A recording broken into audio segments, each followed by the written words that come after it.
ভিডিওটো কেৱল এণ্টাৰটেইনৰ কাৰণে বনোৱা হৈছে। তো hey what's up guys, welcome back to another video. আজি ভিডিওটো বহুত ধমাকা হৈ গৈছে কাৰণ আজি আমি ৰ'ষ্ট কৰিম এই ককাৰ ওপৰত।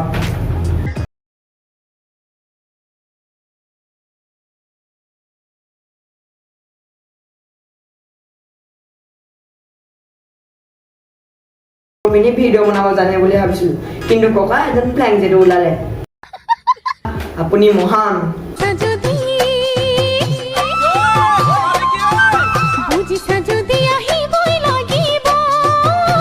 এই ককাক ছোৱালী বুলি ভাবি এজন ডেকা ল'ৰাই ককাৰ প্ৰেমত পৰিছিলে কিন্তু যেতিয়া গম পালে এই ছোৱালীজনী এজন 60 বছৰীয়া বুঢ়া তেতিয়া সেই ল'ৰাটোৱে আত্মহত্যা কৰিবলৈ চেষ্টা কৰিছিল।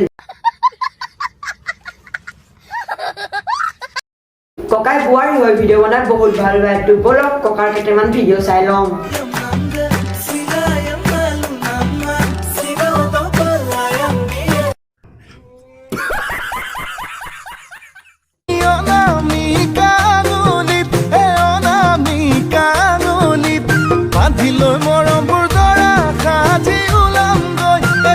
যোনটো বয়সত ককাই নামঘৰলৈ যাব লাগিছিলে সেইটো বয়সত ককাই দৰা সাজি ওলাবগে হেনো।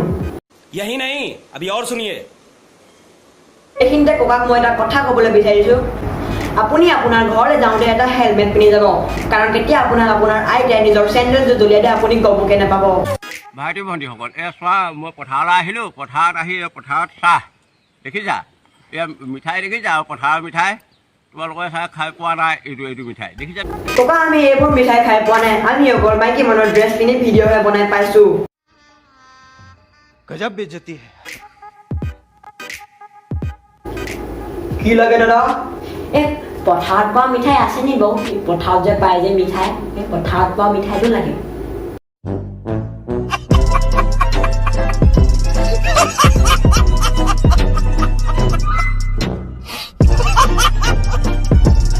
বন্ধুসকল আজিলৈ ভিডিঅ'টো ইমানে, আশা কৰিছোঁ ভিডিঅ'টো আপোনালোকে চাই ভাল পালে আৰু যদি চাই ভাল পালে তেন্তে এটা লাইক কৰি জনাই দিব আৰু নেক্সট ভিডিঅ' কাৰ ওপৰত ৰ'ষ্ট কৰিব লাগে সেইটো প্লিজ আপোনালোকে কমেণ্ট